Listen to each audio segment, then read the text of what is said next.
Hey guys, Tim here, and today we are going to be making some trapping drags, right? So, obviously you've seen that in the title, but this is what we're going to end up with, something like this right here. This is a copy of a manufactured drag, and it works just as good. So, what I went and did is I've already pre-cut my stuff here, but I went to my local Menards. I bought a 20-foot stick of 1/2-inch rebar. You get the 20-foot stick for basically $1 more than a 10-foot stick, so definitely worth it.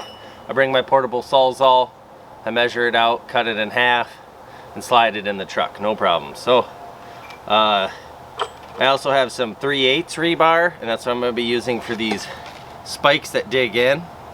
And then you could, in hindsight, this is how they manufacture their drag. It has a piece of 1/4 inch here, but you could easily bend this 3/8 in there and buy a 20-foot stick of the 3/8. I already had a 10-foot piece laying around, but it is, I think it's just under $4, $3 and change for a 10-foot stick of this, and a 10-foot stick will give me more than enough. The most expensive one was this 1/4 inch rod anyway, because it was about almost $6 for 72 inches. So I got enough stuff here, and then these D-rings. This is what we're going to put here. I have enough stuff here to make 8 total drags. If you were going to buy a drag like this, obviously they don't make them out of rebar at the manufacturer. They use 1/2 by 1, so they're going to be slightly heavier because we have these voids on both sides. But they cost about $10 a piece.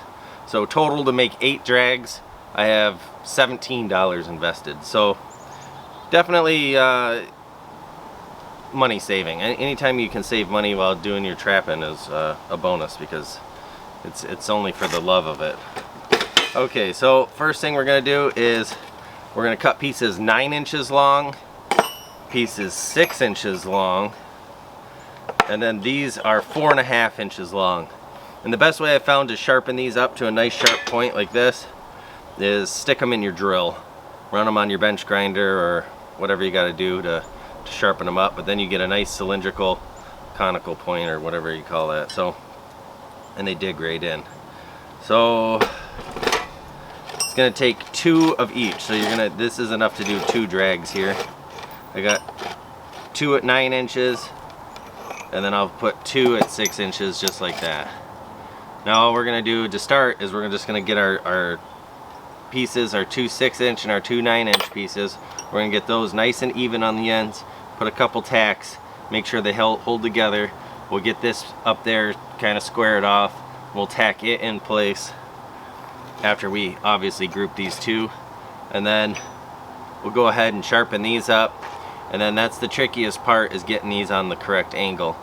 Now I'm going to be stick welding, but I suggest you use a MIG gun, because it is so much easier to MIG weld than trying to stick weld on all these tacks, and you get the slag buildup on the end of your rod, and it's just, you're going to be sticking and you're not going to be able to fire up where you want. It's just a pain to do this little piddly stuff like this with the stick machine, but whoops, that's what I got, so that's what I'm going to use. But if you have the other option, go ahead and use that option. Any option will work. So, alright, let's get started here. Alright, so I have you zoomed in. This is how we're going to do it. I'm not going to really clamp my ground. I'm just going to set it on the top and hold it. I'll move these pieces till they're nice and flat. We don't want them overhanging each other. You want them as flat as you can get them, especially on one side. Okay, so now we're just going to put 1 tack in here. It doesn't matter where, but towards the end. Here we go.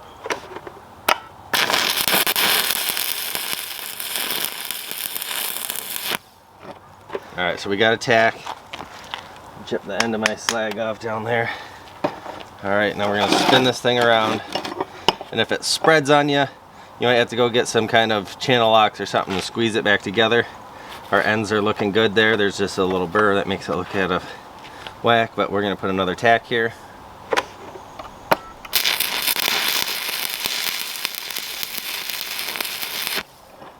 Alright. Alright, so then we'll set this one off. We'll grab 2 of our nice 6-inch pieces. See how they line up.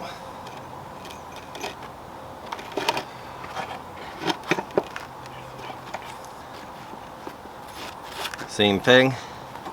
We're going to go ahead and give it a tack at the end.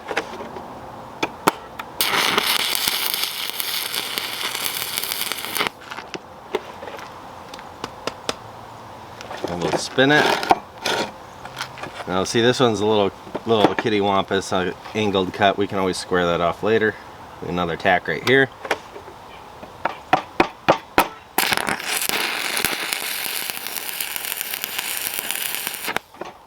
Alright, so now we got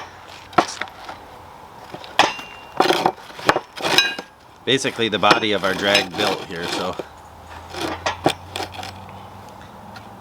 we want to make sure that we don't want it all cockeyed like that. We want to try to get it as square as possible. You could lay a square. We'll go ahead, we'll make a 3-inch mark on here.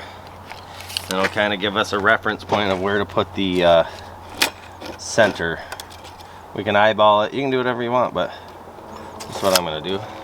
Just rough measurement here. Nothing fancy.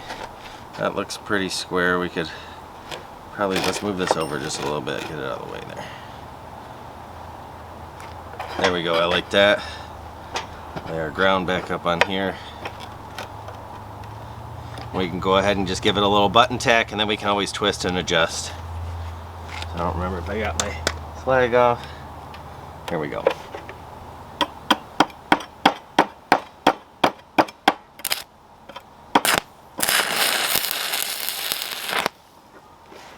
That's exactly what I was talking about. Stick welding is not the best option.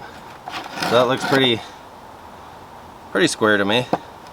No complaints. I'm gonna go to this back side and give it the other tack. That way it doesn't want to draw uneven here.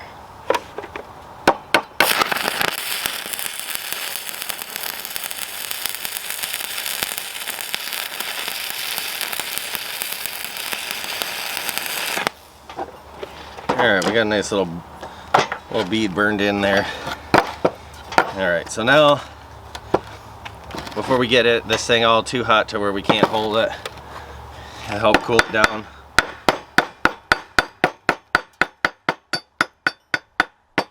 Go ahead and chip your slag.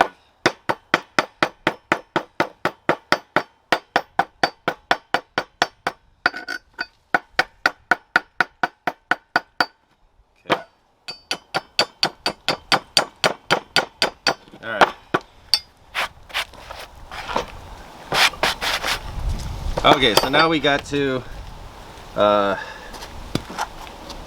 do this other part. I do it my way, you do it your way. I'm gonna go ahead, I'm gonna sharpen these things, and then I'll show you how we're gonna put these onto there.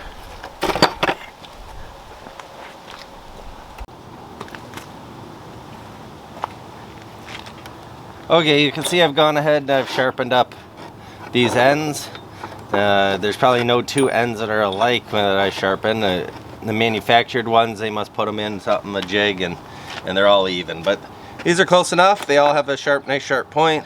They're all probably hot to the touch still, and it works good if you just put them in your drill and spin them around on your bench grinder or grinder or whatever you got. So, all right, so these are gonna be like so. There's one that goes one way, and one goes the other way.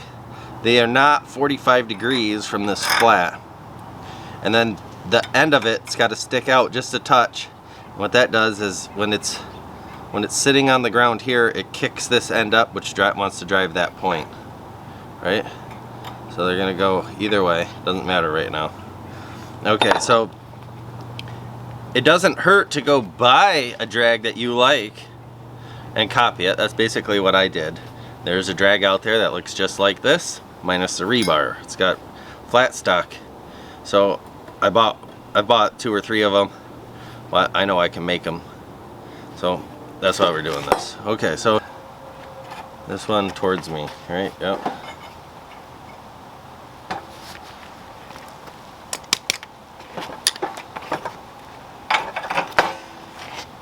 So right here, stick it out a little bit towards me.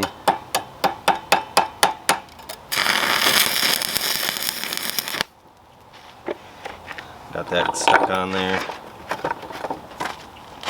This one here, stick through. Check my slag out the end of my rod here. Fire right away. Stick it out past just a little bit.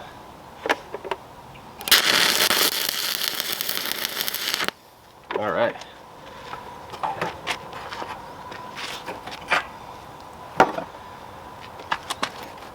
Now let's match them up. All right, so now we're a lot closer here. So our angles are not quite lining up there, right? So this needs to come down.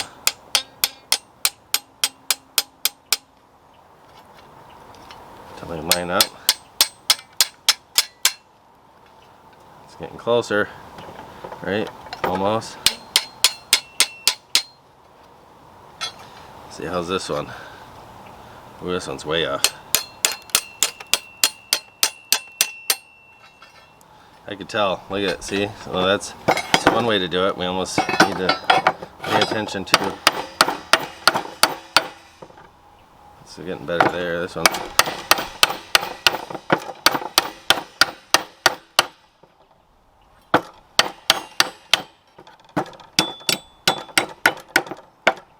Oh, we broke it off. But I think if we go just like that, that's where we want to be. Put this on this handle. Push this against there. I think that's where we want to be, somewhere like that.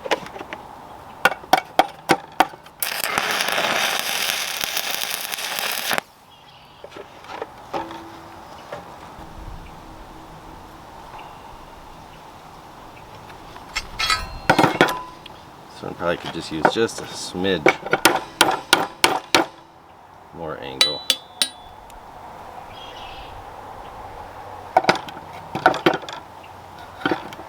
See, it wants to sit with that point down and just dig. It's scratching into that board. That's exactly what we're looking for here. So it'll just drive that.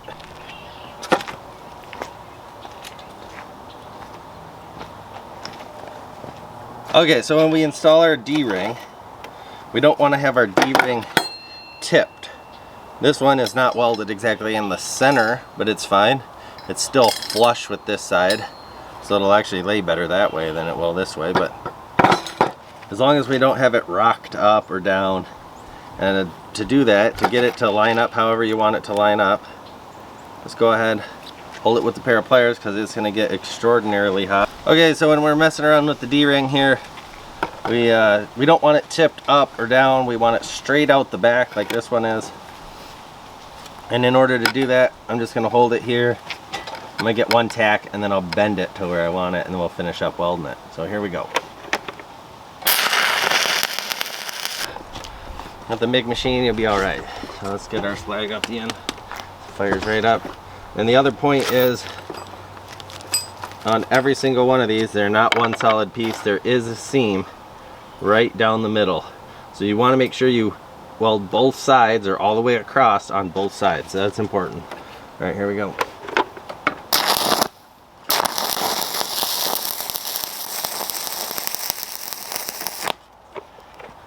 All right, that's welded in.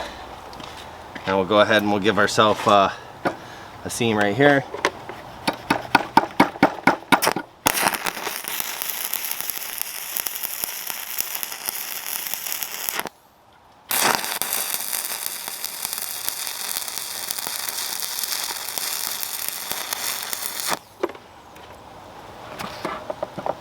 I think we're good. I don't think we really need another one down at this end. It's welded across there. That's pretty much a finished product. Go ahead and chip all your slag. Important part here. And I almost forgot this part here. I mean, this is not needed. You don't really need this part, but what this does is if you have your if your chain gets caught, your chain will run right off and won't get snagged up and hung up on your drag all funny. So most of them have some sort of chain deflector like this. So we'll go ahead and we'll put that on. Well, I hope you enjoyed watching making these things. I hope it helps you out and save you some money on your trap line or whatever, or just to know that you can go do something, build something. if you got anything out of this, make sure you hit that like button, hit that subscribe button, throw a comment down there, and all that really helps out my channel. So I appreciate it, and we'll catch you guys next time.